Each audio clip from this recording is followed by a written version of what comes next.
मेरा ख्याल है उसमें मुकाबले की तो खान का और यहाँ इस चोर का तो कोई मुकाबला ही नहीं है, सीधी सी बात है। और वो कभी भी नहीं आएगा भगोड़ा। वो जितना झूठ बोल के गए हुए जो जिनके वो जो यहाँ पे आते ही वैसे ही इनके प्लेटलेट्स गिर जाएंगे, तो उनकी प्लेटें अप एंड डाउन होती रहती है। मेरा नहीं ख्याल कि वो चोर, वो करप्ट इंसान, वो इश्तिहारी मुजरिम जो है वो आएगा, उसकी हिम्मत होगी। NRO 2 ज़रूर मिल रहा है लेकिन अभी उसको मिला नहीं है। और वैसे भी कौम उसको जूतों के हार से उसका इस्तकबाल करेगी। जिस तरह से इन्होंने पाकिस्तान को बर्बाद किया है 30-35 सालों में, तो कौम के अंदर बहुत गम और गुस्सा है। और जो कुछ हमारे सामने हो रहा है कि इन चोरों को जिस तरह हमारे ये बाजवा ने जो पाकिस्तान के साथ गद्दारी की है, और मैं ये हमेशा कहूँगी कि बाजवा याद रखना, ये तुम्हारा नाम तारीख में स्याह हरूफ से लिखा जाएगा और ये कौम तुम्हें कभी माफ़ नहीं करेगी कि तुमने उस पाकिस्तान को जो कि एक ट्रैक के ऊपर जिसकी मईशत आ गई थी, जिसके सारे इदारे, जिसको सब कुछ ठीक चल रहा था, उसको तुमने जिस बर्बादी तक पहुँचाया और जहाँ तक तुम उसको लेके आए हो, तो इंशाल्लाह हमारी हुकूमत आते ही जब क़यादत ईमानदार हो और नेक नियति हो तो फिर जो है बुरे से बुरे वक्त में भी जो है वो चीज़ें ठीक हो सकती हैं। और उसमें सबसे इम्पोर्टेंट है अवाम हमारे साथ है, क्योंकि अवाम, खान और पाकिस्तान एक तरफ और ये चोर, करप्ट, लुटेरे और ये एस्टैब्लिशमेंट ये एक तरफ है।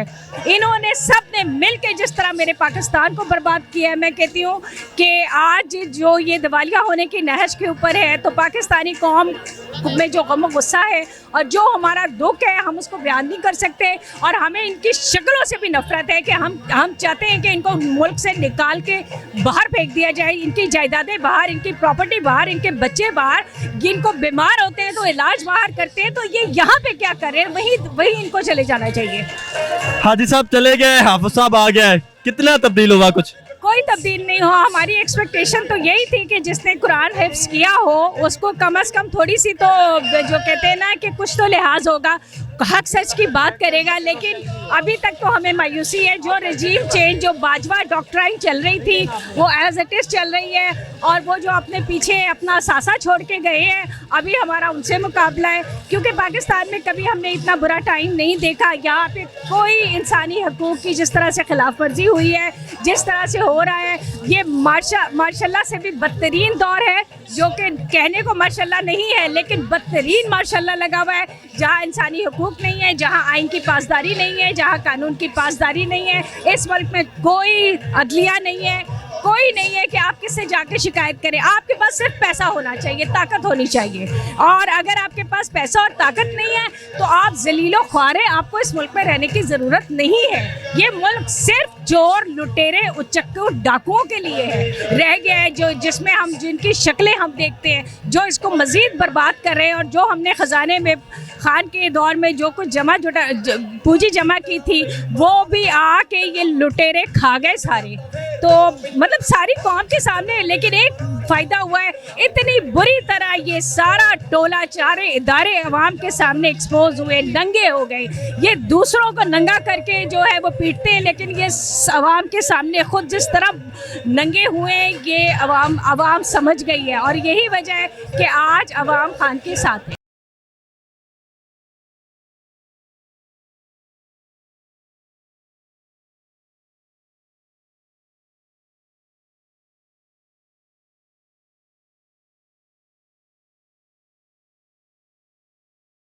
नवाज शरीफ वतन वापस आ रहा है, कैसे मुकाबला करना उनका? ये पॉसिबल ही नहीं है कि वो वतन वापस आए। ये हमें गारंटी है, क्योंकि जो चोर चोरी करके भाग चुके हैं वो कभी भी ऐसा नहीं होगा कि वो चोर जो वापस आएंगे। ये क्योंकि उनको शेरों को हम लोगों ने भगा दिया, बल्ले ने ऐसा घुमाया है बल्ले ने कि वो भाग गए। मैं फैसलाबाद से इस चीज़ को अटेंड करने आई हूँ, क्योंकि हमें पता है हमारे खान की पुकार है और हमने अपने मुल्क के लिए, अपने पाकिस्तानियों के लिए ये सब कुछ हम लोगों ने सीधा करवाना है। और इंशाअल्लाह ताला ये इम्पोर्टेड हुकूमत को यहाँ से हम हटा के रहेंगे। और ये हमारी ज़िद है कि ये इम्पोर्टेड हुकूमत मुल्क का तबाह बर्बाद कर रही है, और हम इस इम्पोर्टेड हुकूमत को यहाँ से बल्ले के शॉट पे भगाएंगे। वज़ीर-ए-आज़म के साहबजादे वापस आ चुके हैं और आपको ललकार रहे हैं, कुछ नहीं कर सके हुकूमत होने के बावजूद। वो ललकार ही नहीं सकते, उनकी इतनी औकात ही नहीं है कि वो हमें ललकार सके। अगर ललकार है तो खुल के मैदान में आए और बाहर निकलें। अंदर बैठ के ललकार जो होती है वो ललकार नहीं होती, वो तो होती है कि वो दूर के ढोल सुहाने, वो वाले हाल है उनका। ये वो ललकार नहीं है, हम इसको मानते ही नहीं है। पूरी कौम, पूरा पाकिस्तान नहीं मानता, चाहे वो आसमानों पे चढ़ के ये बात कह दे, वो कुछ भी नहीं है। क्या कहेंगे नवाज शरीफ वापस आ रहे हैं? अच्छा जी, आपको नवाज शरीफ वापिस आ रहे तो जूती ही खाएगा आके, और उसने क्या करना है? बहुत शुक्रिया। सलमान शहबाज का कुछ नहीं आप कर सके। आपको इधर जो TSP क्या नहीं कर सकते, जलील तो हो गए, 2 टके की उनकी इज्जत नहीं रह गई, किसी को मुंह दिखाने के काबिल ही नहीं है।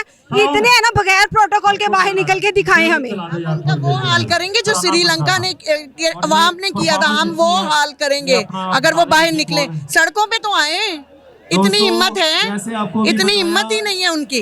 कोर्ट के बाहर खड़े होके अतात तारड़ के साथ उन्होंने मीडिया टॉक की, आपको ललकारा, उन्होंने कहा कि आओ हमारा मुकाबला करो। इसलिए वो पुलिस की सिक्योरिटी में ललकार जो होती है वो ललकार नहीं है। इस तरह खड़े हो जिस तरह हम लोग खड़े हैं, फिर हम बताएंगे कि क्या है हम। वो सुबह से यहाँ मौजूद है। नवाज हमें बगैर प्रोटोकॉल के पाकिस्तान में चल के दिखाएं।